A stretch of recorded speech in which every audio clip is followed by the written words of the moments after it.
I never thought that God would pick me.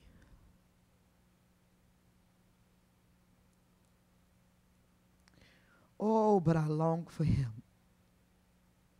Abasha. I long for him. How many like me know it ain't because I deserve it? You could be seated. You could be seated. It's not because I've earned it. No.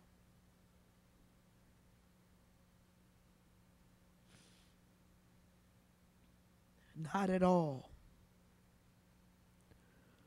But because of his love and his mercy.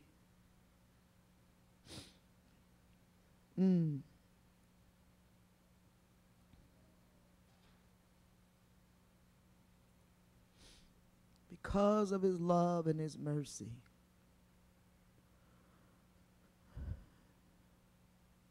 I am where I am now.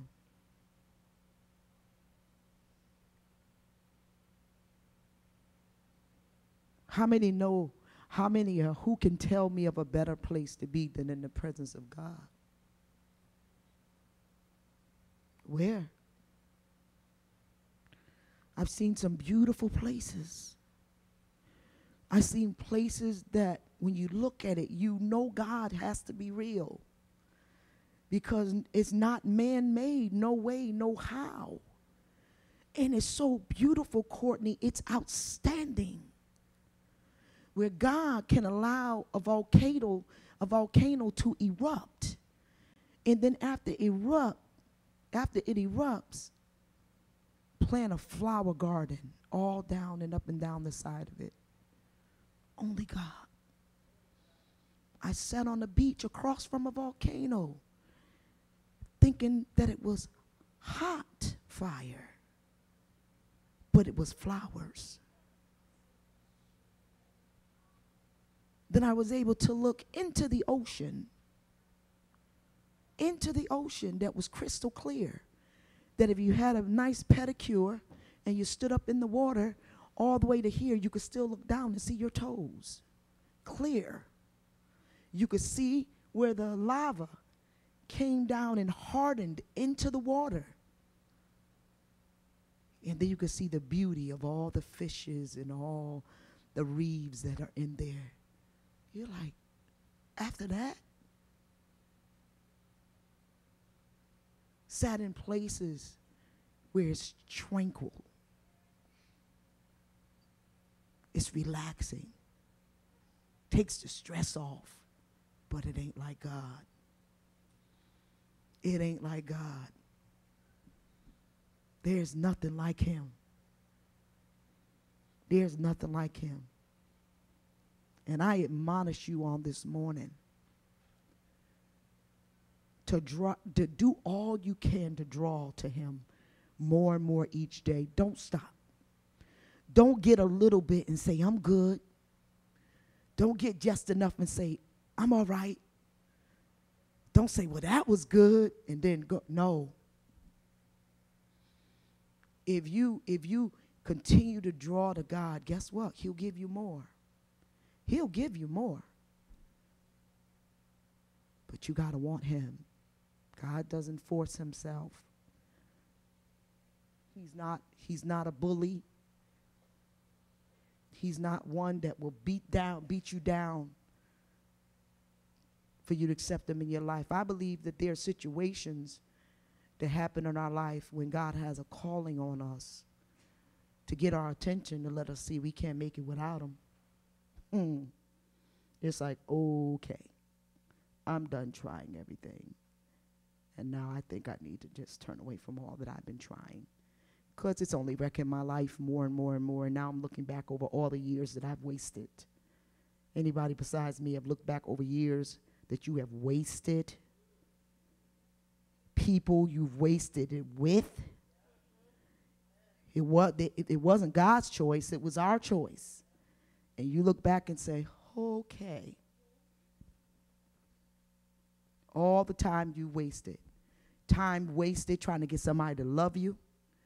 trying to get somebody to appreciate you, to understand you, trying to find out where you fit in, where you don't fit in. Just time wasted.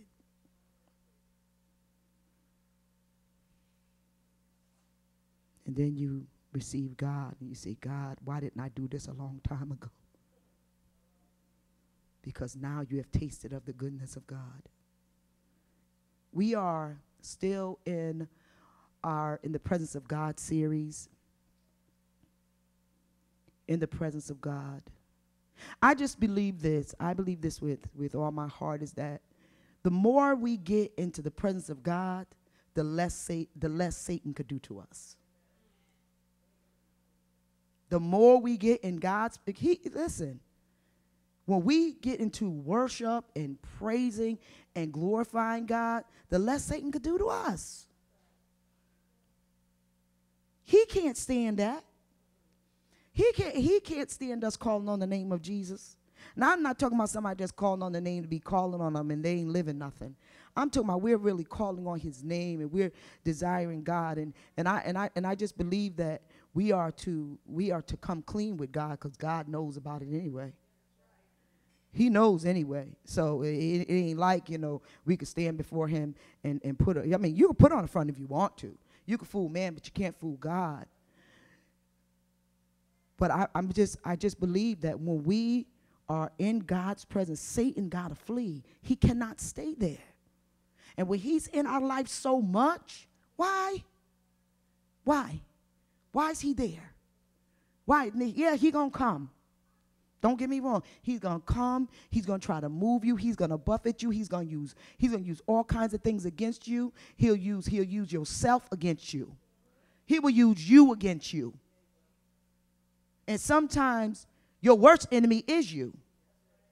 It's nobody else. It's you. But the more we get into God's presence, the less we have to worry about him. Not when we're worshiping God. So we're in our in his presence series, and today I want to talk to you from a topic: be careful what you ask for. You got to be careful what you ask for. Have you ever, as a young person or even as an adult, asked for something that you really wanted, and then when you got it, it was like, why did I ask for this?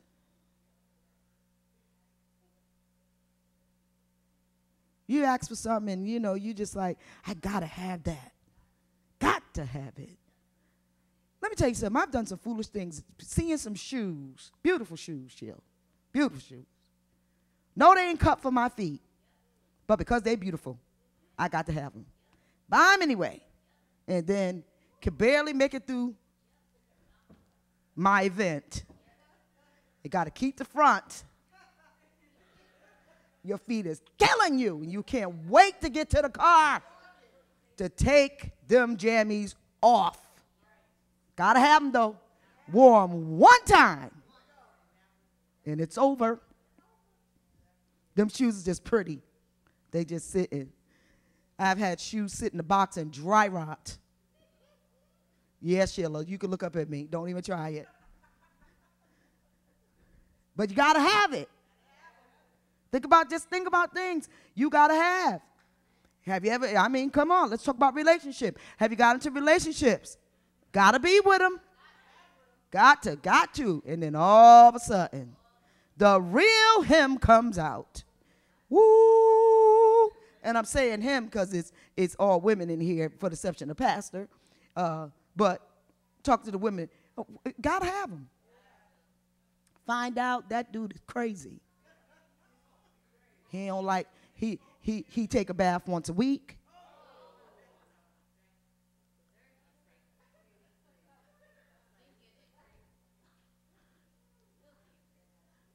He barely want to work a job.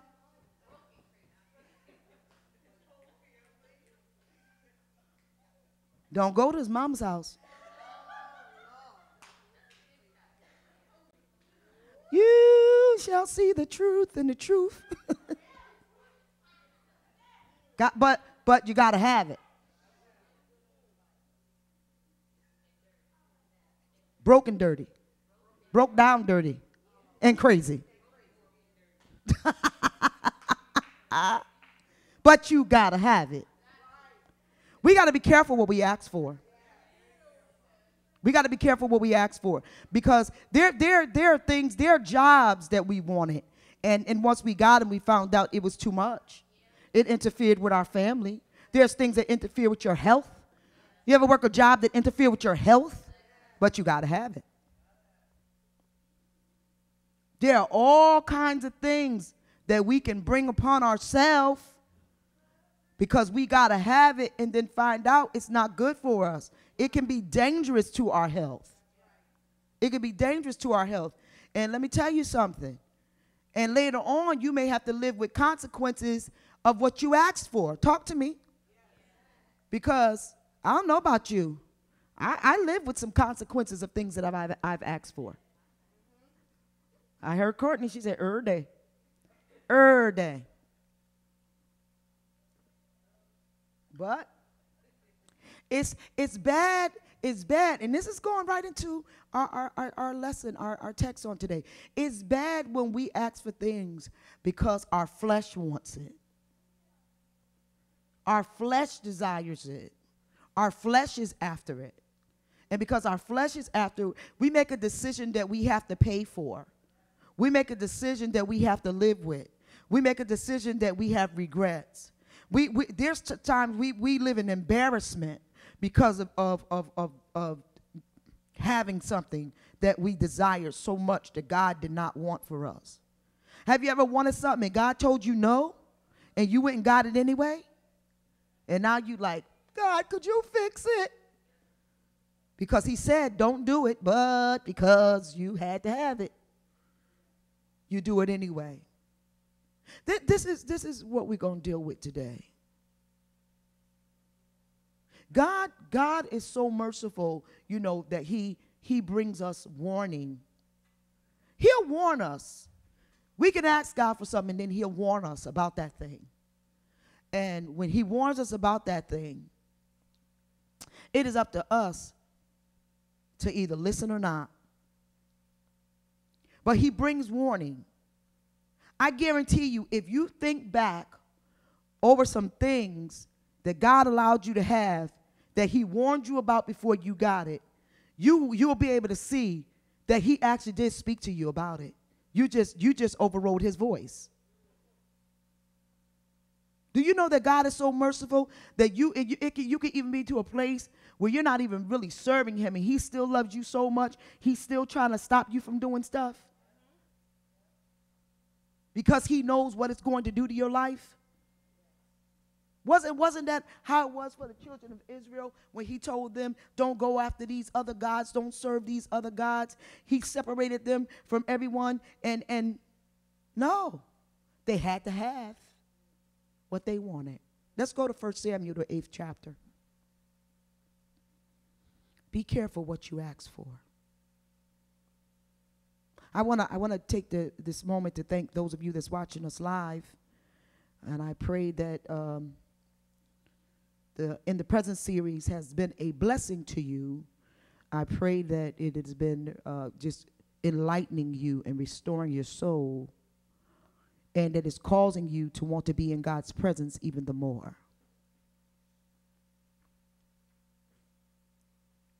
We're going to 1 Samuel, the 8th chapter. When you have it, say amen. Let us stand in reverence to the reading of the Lord's word. And it came to pass, I'm reading from King James Version. And it came to pass when Samuel was old that he made his sons judges over Israel. Now the name of his firstborn was Joel, and the name of his second was Abiah. They were judges in Beersheba. And his sons walked not in his ways, but turned aside after lucre, and took bribes, and perverted judgment.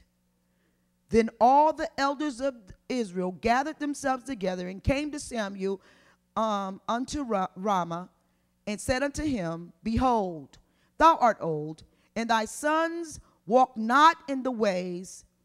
Now make us a king to judge us like all the nations.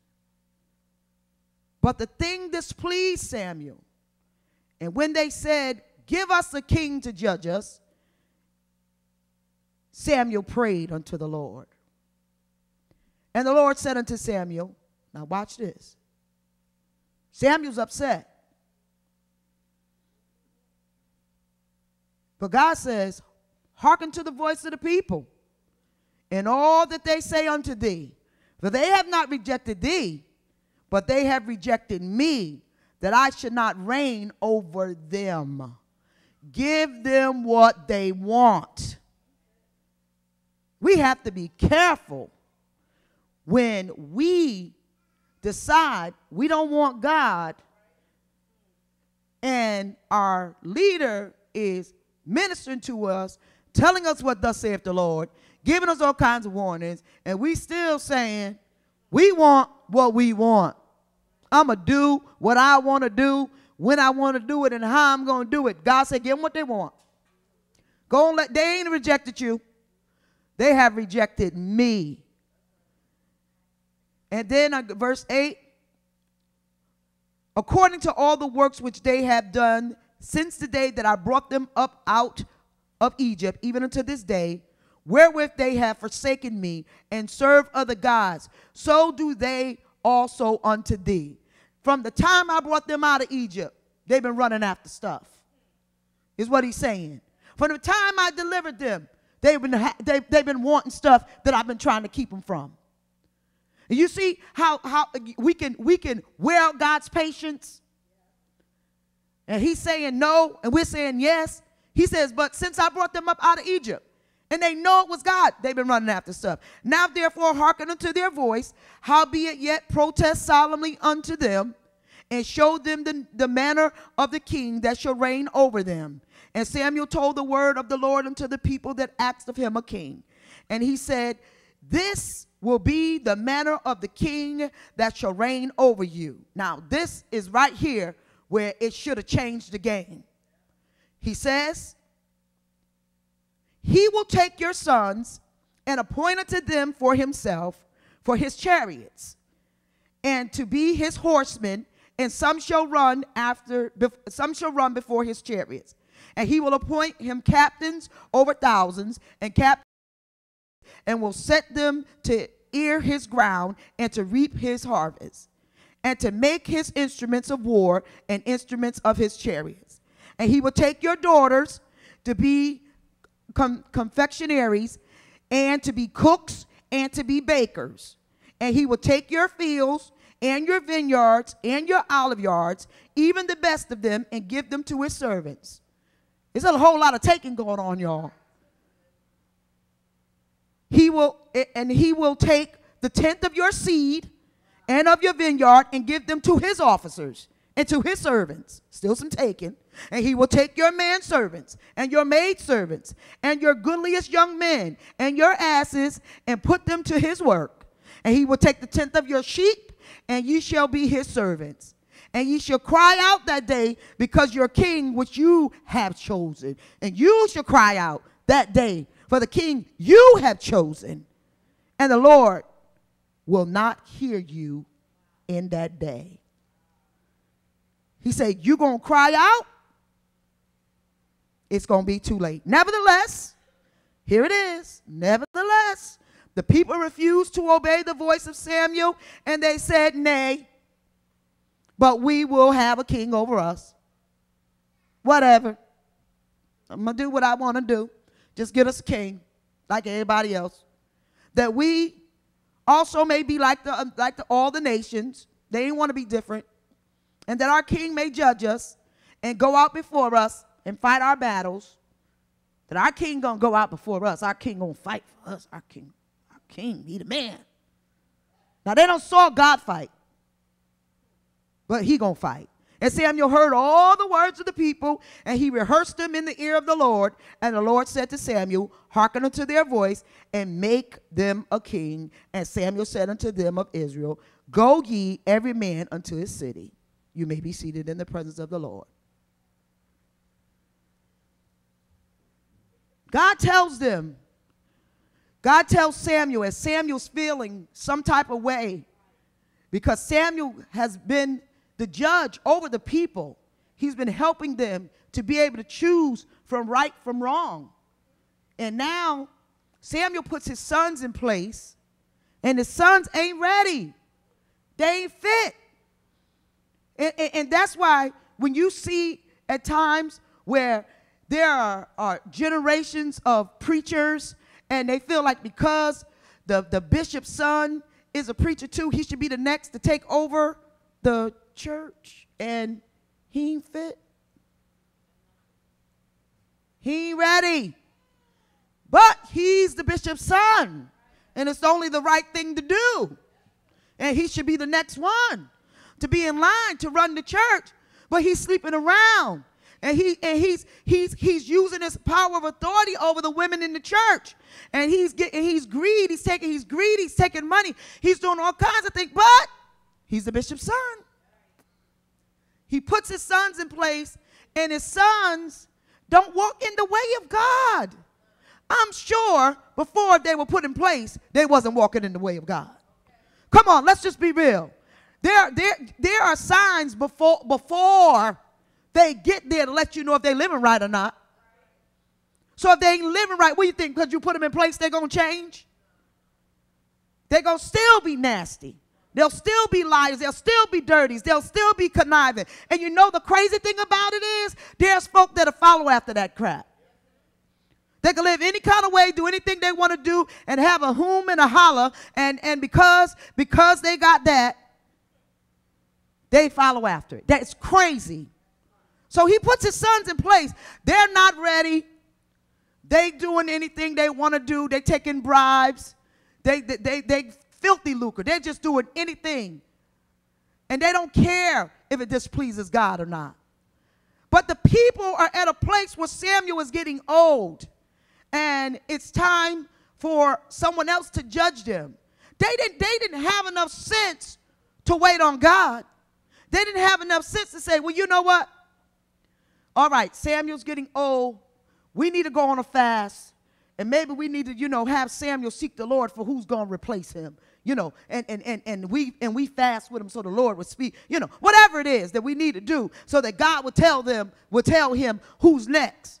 It didn't say that God told Samuel to put his sons there. It said Samuel put his sons there.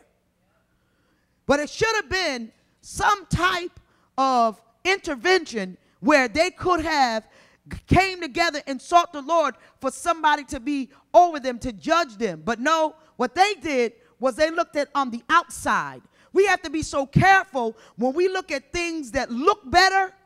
It looked like it's working. It looked like it's working. It looked like it's a good thing, because see, everything that has glitter to it ain't gold, and everything that sparkle is not a diamond. And just because they may have curly hair and hazel eyes, they could still be crazy. Come on, a big button, a smile, and she's civil. Y'all hear me say it all the time. Just because it looks right don't mean it's right. So they're looking at all these other nations, but these other nations are godless. They serve idols. They serve all kinds. Anything goes. And when we find ourselves more attracted to stuff that don't have anything to do with God, we need to ask ourselves why. Why am I attracted to stuff that has nothing to do with God? Why am I more attracted to be or comfortable being around people that ain't saved than folk that are saved? Why is it I'm more comfortable being around my cousin and I go to her for advice, and I'm supposed to be the saved one and I should be giving her advice? Because it happens. You have people that'll go around people that they know that are ungodly. They ain't there yet. Not saying that God won't save them, but why in the world would I go to my unsaved sister and ask her for some advice that got to do with the kingdom of God? It makes absolutely no sense. What is she going to tell me? Now, I must say this. She'll be like, Juan, you the saved one. She was, and you the saved one. You got it. She got enough sense not to even comment. If I did come to her, you cuckoo for Cocoa Puffs, Juan, you need to get back. But it would be crazy for me to ask anyone, not even my sister. I can't go to someone that's in a place of intellect. I can't go to a judge, a doctor, or someone like that and ask them something that got to do with something that is spiritual. It makes absolutely no sense. And what the advice they may give me may be good advice.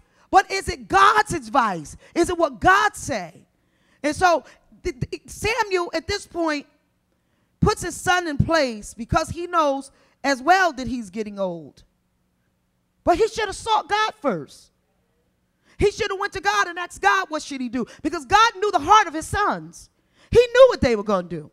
He knew that. And he should have sought God first and let God give him some instructions. So the people are turning away from God, but God is telling Samuel, Samuel, this ain't the first time they've done this. Look at their track record. They've been turning away from me since I brought them out of Egypt. I delivered them. They saw me work miracle signs and wonders. They saw me split the Red Sea. They saw me drown their enemy. They saw me feed them. All this stuff they saw, and still they rejected me. How many miracles God got to show us? How many breakthroughs do we have to give us for us to know that that's where we belong? How many times do we backslide? How many times do we backslide, get back up, backslide, get back up, backslide? How many times? How many times do we do that? Because what we're doing is moving ourselves further and further away from our blessing. Every time we decide we're going to go after something that has nothing to do with God. So God said, they're not rejecting you, Samuel. They're rejecting me. But you listen. What would you do if God said, give Sheila what she wants. Give Jet what she wants. Give Tamika what she wants. They don't want to serve me. Give them what they want. There's something better than me. There's a king better than me. There's something that they can put their trust in. Give it to them. Do you see people that are being turned over every day? People that are falling away from God every day? Because God is saying, you're frustrating me. Give it to them. Just give it to them. You're not cold. You're not hot. You're lukewarm. I'm going to spew you out. Give it to them. Because God will raise up someone else. When Elijah got to the point where he was complaining and he didn't, oh, it's only me. He said, hold up. I have 7,000 others that have not bowed. And a matter of fact, since you complaining and you can't trust me, we got to be careful with complaining. Oh, God. We got to be careful when we start murmuring and complaining about what God has not done when God is trying to teach us a lesson. He's trying to teach us to trust him. And we just, oh, my God, I just can't wait. And I'm just tired, and I'm done, and I'm this, and I'm that. And you are just building. You are building a breach. You are building a wall between you and God. And just complain about what God is not doing. And God says, okay, you want to complain? Give them what they want. If that can deliver them, if that can save them, if that can heal them, if that can restore them, give it to them. And so he then washes his hands and he gives it to us. Now, what he said will happen if he gave it to us begins to happen. It begins to happen. Now, all that confidence you had in it, slowly going away, slowly seeping out. You'll find out it ain't all what it seemed to be. You ever been around people, they look like they got it all together, and then you're around them just a little while longer. You work with them. You sit right next to them. They look like everything's fine. It's just everything's great. Every day is a good day. And then all of a sudden the truth come out. And you're like, whoa. Because you could only front for so long. It's only going to work. It's only going to work but so long. And then you're going to have to deal with the consequences of your decision. You know that many are dealing with the consequences of their own decision right now? They're dealing with it because they rejected God. because they decided they didn't need God. I don't need God to prophesy. I don't need God to sing. I don't need God to minister. I don't need God to lay hands. And they done picked up stuff all along the way. Now they cuckoo for Cocoa Puffs. Why? Because they didn't need God. And like I said, we have to be careful when we're more comfortable being out of the presence of God than in the presence of God. God said, get up 4 o'clock in the morning and come before me. Come before me. Come pray. God, but I'm so tired. God, this bed feels so good. And God said, no, come before me. Come before me. I want you in my presence. God said, push your way from the table. Don't go out with them this week. I want you before me. Cut that off. Don't even listen to that. I want you before me. But God, this is what I do. Cut it off. I don't care if it is Marvin Sapp. I want you before me. Oh, he'll do it. He'll do it. You'll say, well, it is gospel music. Is it God? When he himself want to speak to you. It should be an honor that he said, I want to speak to you, Courtney. I don't want Israel to speak to you. I don't want Travis Green to speak to you. I want to speak to you. And you say, no, I'd rather listen to Travis Green. I'd rather let him talk to me. Because it don't always have to be somebody from the world. When he said, get before me, he says, get before me. There was times where Jesus had to just go and talk to the Father. He couldn't be around disciples. There's times where we have to break away and say, you might not understand what I'm doing, but I got to do this for me. It's not for God. I got to do this for me. Because what if God is preparing you for what's next? What if there's something that's coming and God is calling you because he wants to prepare you for what's about to happen? And because we decide we're not coming or we're not going to get in his presence, now when it comes, he'll bring you back. Well, I was waking you up.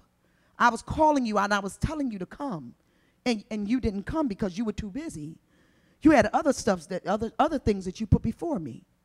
And now it's here. How are you going to deal with it? To be in his presence. The children of Israel, even after they heard what Samuel said, God gave them all that will happen, line by line. What will happen to their children? What will happen to their riches? What will happen to their manservants, their maidservants?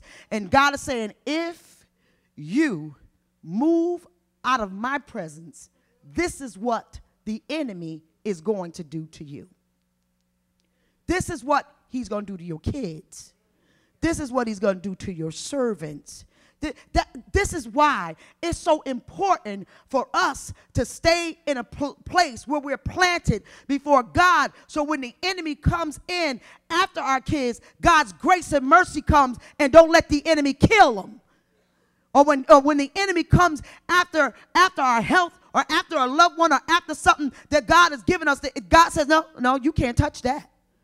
Because the Bible says that the weapons will form, but they won't prosper. And so that's what we got to remember. Because I'm in the presence of God, the enemy may try all kinds of things against me, but guess what? She didn't even respond to that. That didn't even affect her. Why? Because God's word works.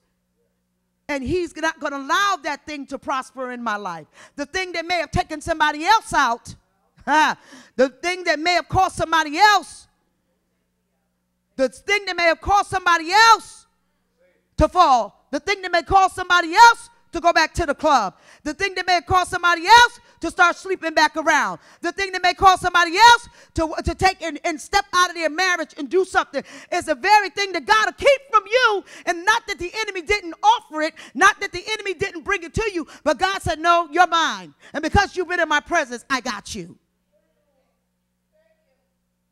When he's not there, do we stop and say, why? Why am I not feeling God in this situation? Why am I not feeling God? I was praying on yesterday, and God showed me something that he intervened he intervened for our family. He showed me what could have happened. He showed me what could have happened, but he showed me how he stepped in and stopped it, even the thought of it, even the organizing of it, not because of them, not because of them, but because of the life that we walk in. Do you know that your life affects somebody else's life? Come on here now. How many know that your life affects somebody else's life? Do you know that your life can affect your boss? That your life can affect everybody that lives on your street? Let me tell you something. When we were living in West Haven, it looked so nice. Our street, lovely. A block away from the beach. When it was the 4th of July, we could just walk across the street and go to the beach and watch the fireworks, just lovely. We ride through there now. And I'm not saying it's because of us, but I could tell you one thing. I believe it. We had a little something to do with it. Because it has gone down. You ever see people that you might have used to work with, and now you don't work there no more, and they tell you how bad things are going on at the place you left? Because you're not there no more? And the folk that was trifling to you now come on, y'all. Now God is handling them. They thought they were doing something, and now you're gone. And God said, okay, let me show you what was keeping this place together. Let me show you what was causing the funds to keep coming in. Let me show you why y'all had a job. Let me show you why you were blessed. They're blessed because of you. So you can't afford not to be in God's presence. You can't afford to have a dumb moment. You can't afford to, because we have dumb moments, y'all. We have dumb moments. Okay, y'all ain't had no dumb moments. I had some dumb moments. We can't afford to have one of those moments like, well, God, I just slipped. See, what had happened was, no, I don't have time for see what happened was. Because it may affect somebody else.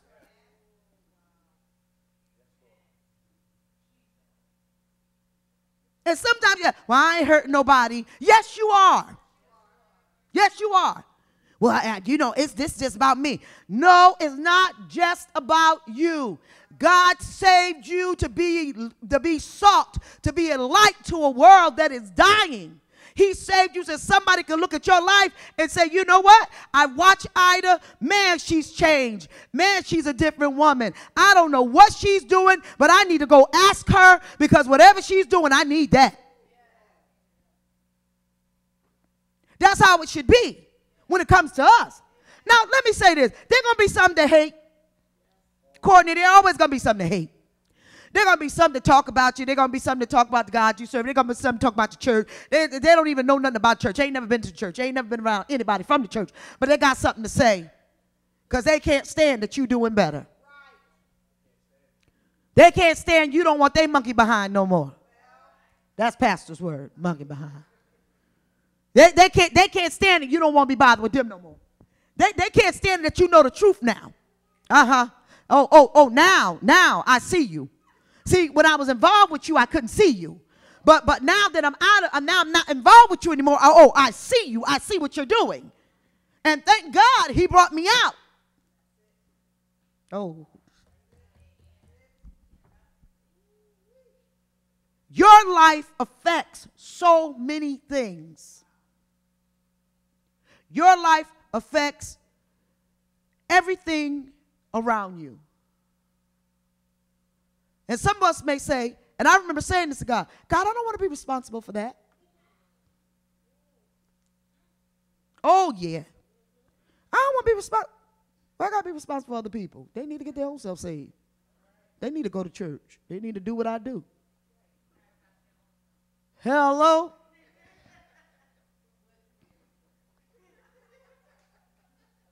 And yes, it's going to take them doing some work. But what if you're the seed? God wanted Israel to be different.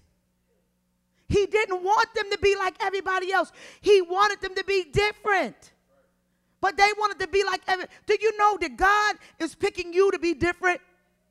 He said, I don't want you like everybody else. You ain't got to look like everybody else. You ain't got to dress like everybody else. You ain't got to talk like everybody else. I'm so glad God allowed me to be different. I admire beautiful women of God. I admire beautiful first ladies, and they're just beautiful. They're gorgeous. They dress gorgeous. They just have this attire that is sparkling from head to toe, and they're beautiful, and that's their thing. But I asked God, can I be me? I said, God, can I just be me? And I'm so grateful God let me be me. And when I need to dress appropriate for something, a grand occasion, I know how to do it. But I'm so glad he allowed me to be me. And God will allow who I am to affect somebody. And God will allow them who they are to affect somebody. And God will allow you to affect somebody. But it can't be that you want to be out of the will of God and still get the benefits of God. Because that's the thing. They're out of the will of God, but when it starts going bad, they want the benefits of God. But God said, now when all of this stuff happens that I told you before your decision, when it all happens, I'm not going to hear you. And so now they're calling out to God, God, help us. Bring us out of this. I don't hear you. Because I warned you. Tell somebody, warning, warning, warning. Need that blinking light. Warning. Is he warning you of anything? Warning. Warning. I'm your God. Warning. Get in my presence. Warning. You can't do it that way. I don't care if they did get away with it. Warning. I got a different way for you. Warning. You will walk in integrity. Warning. You won't get away with it. Warning. I'll put you on the spot. Warning. I'll snatch the covers off of you. Warning. Don't go do it your way. Warning. I'll expose you. Warning. I'll let them see your past. Warning. I'll bring shame upon you. Warning. See, this is God. Warning. He's sending the warning sign. Warning. If you go back to that, it'll kill you. Warning. They're just there to jack you up. Warning. They don't mean no good for you. Warning. You're going to go bankrupt if you get tied into that. Warning. That's not of me. Warning. And God's sending the warning signs, and it's just going, going, going. And we don't hear. We don't hear. And this is the children of Israel. He sent it first. But no, give us a king. Nay, nah. Give us a king. They get the king. You read, and God allows us to go into that. They get Saul. They get Saul. And Saul becomes disobedient to God. Now, what was the difference? Saul becomes disobedient to God. What was the difference of the sons that wasn't walking before God and Saul that's not walking before God? Except Saul done took all their stuff. What is the difference? Help me understand, y'all. You go from one bad situation to another. Because I believe, now, this is just me, that God would have worked it out so that God would have dealt with them sons and gave them what he really wanted them to have. Did he not deal with Eli's sons? They wasn't doing right? I said, oh, they want to sleep with the women at the temple. Okay, I got something for them. And God allowed them to die. And he said that they would. And Eli, who was a heavy guy, fell backwards and broke his neck. Because why? I'm not going to do it God's way. See, when we open up our mouth and we ask for things, do we count up the costs? Do we look at the, see, this is what I'm trying to teach my younger sons. My younger sons. Make sure you look at everything. Don't just look, not the moment.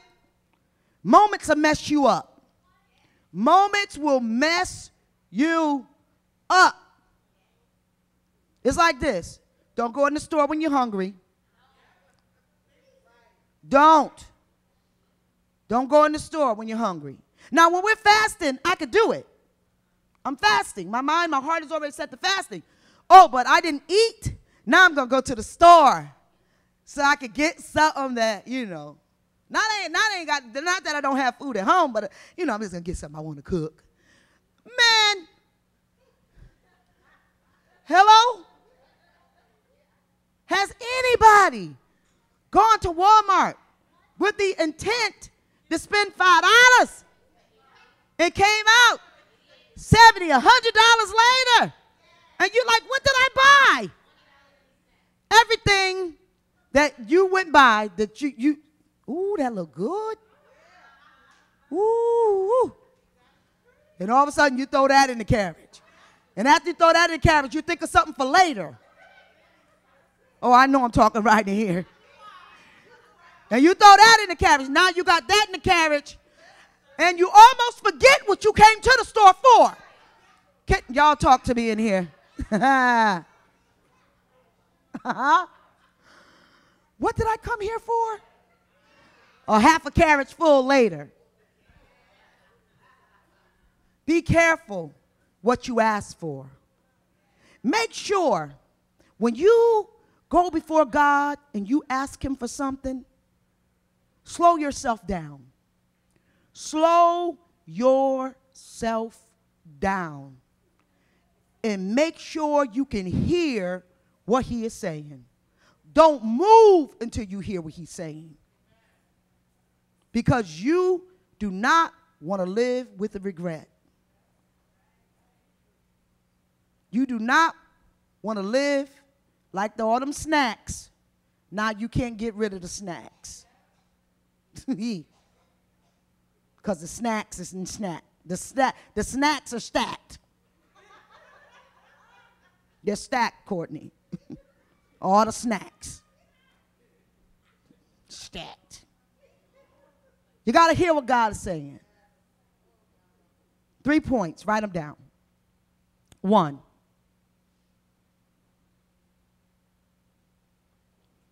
Don't ever move in your emotions.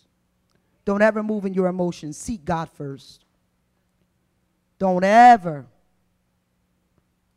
let your emotions be the driving point for you. There's times when I was young, I spanked my kids when I was angry. It was not a good thing to do. Don't ever do things. Wait. Think about it. Calm yourself down. If it's got anything to do, sometimes we respond, we say things in the heat of a moment, and once those words go out, how do you retract them? And they play over and over and over and over and over. Am I right? You got to be careful. Seek God first, number 1. Number 2, if you're going to seek God, make sure we hear what he's saying. Let's make sure we hear what he's saying. Well, I thought he said, I heard something say. No. Hear what he is saying. Make sure it is God speaking. Do you know that you can ask for things and the enemy hears you too? The enemy will hear you too and give you something as a replacement, and it's not it. If you go into the store for filet mignon, why would you come out with cube steak?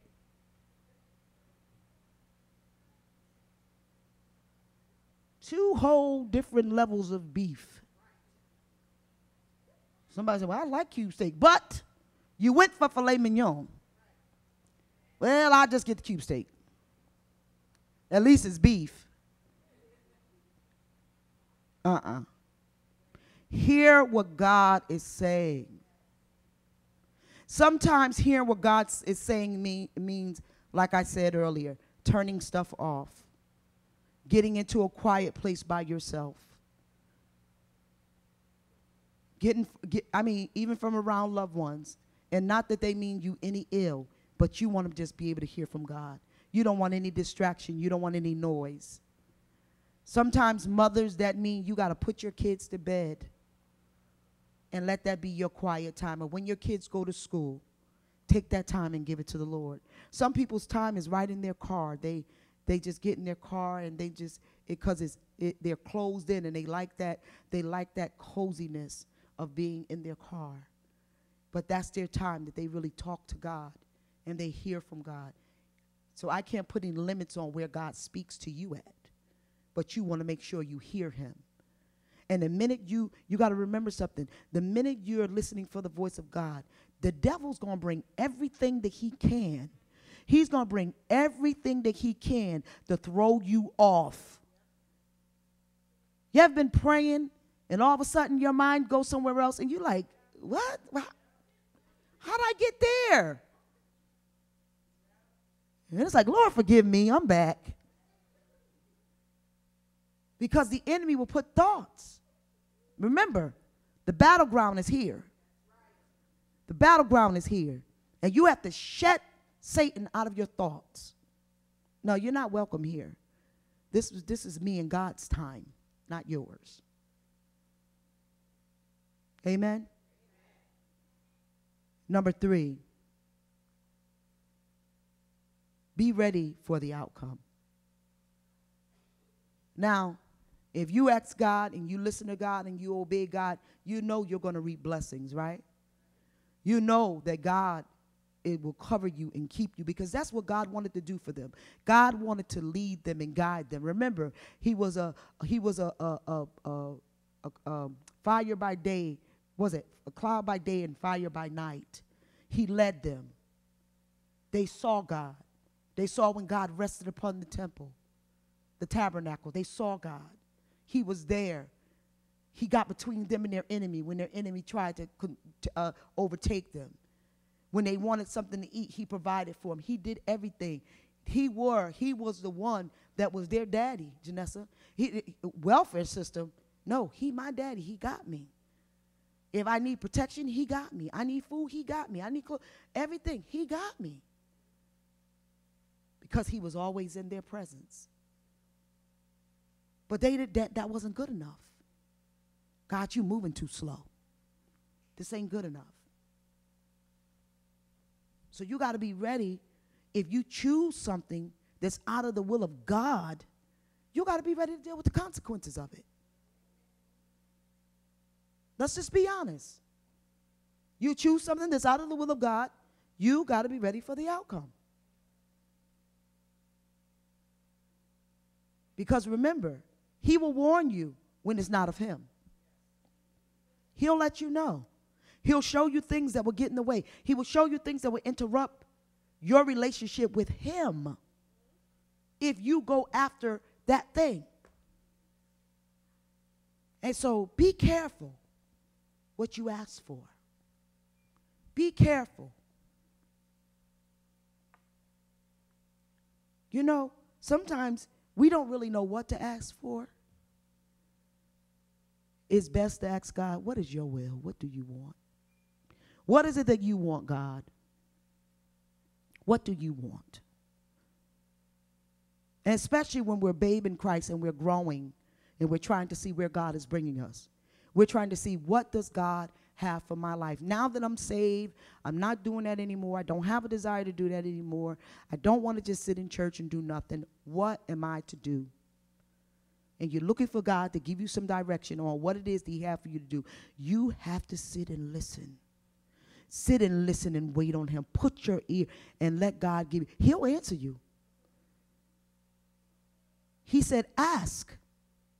What did he say? Knock, seek, ask.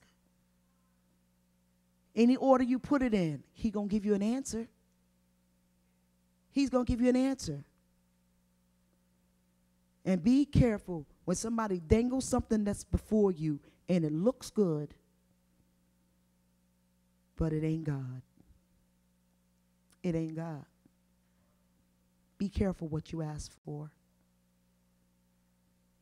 I believe that God has blessings for us. And I said, and I'm going to say it again. The more we're in His presence, the less we have to worry about Satan. The more we are before Him. I want God in my presence everywhere. In my house, in my car, in my office. And you know you could be in a church and His presence not be there? Huh? I want God's presence around me at all times.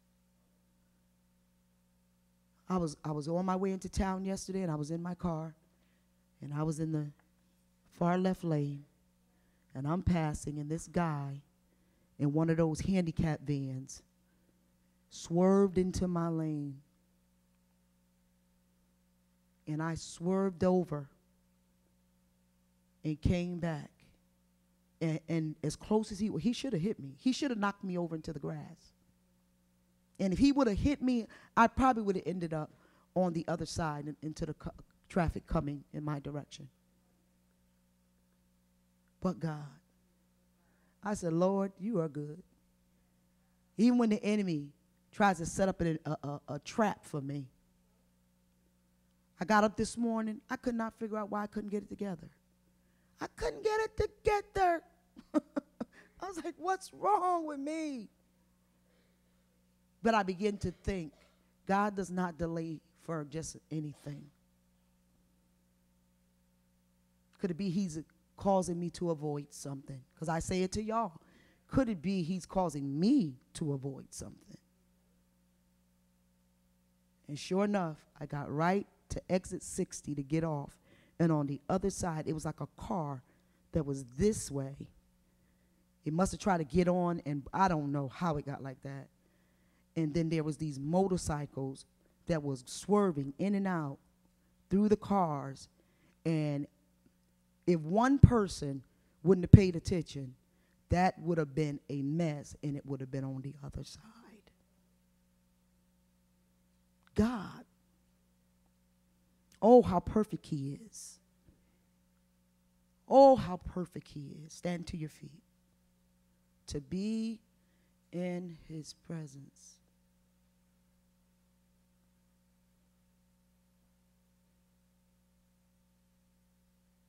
To be in His presence. How many want to draw nearer to God?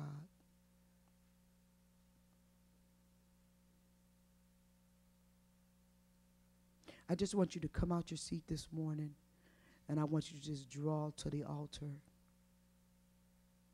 Draw to the altar. I want to be closer to God. Come on. I want to be closer to God.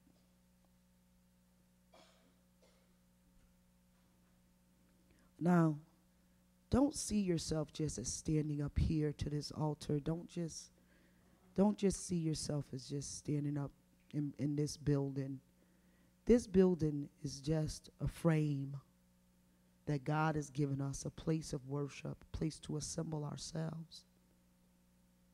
But the presence of God is not this building. Do y'all get what I'm saying? The presence of God is not this building. When the disciples were instructed to go to Jerusalem, to an upper room that was prepared to be until power came, it wasn't where they were, it's where their hearts were. The Bible says when they were in one place on one accord. When they got to the place where they all wanted the same thing. That means I may have a whole lot of things in my life that I want God to answer. I need God to fix like right now. But because I want this. I want to draw nearer to God because Deshaun wants to draw near to God. Janessa wants to draw near to God. Courtney wants to draw near to God. You get what I'm saying? Because they want to draw near to God, I got to have the same mindset. And I have to put all those things that I'm thinking about, I got to put them to the side. Because if I begin to think about what I want outside of what we all agreed upon, it becomes selfish. And I have then put a weak link in the midst of us because I'm not really in one mind with y'all. Do you all see sometimes how you're trying to get to a place of worship, even in service. You're trying to get to a place of, and some are worshiping and some are not, and some are worshiping and some are not, and it's like a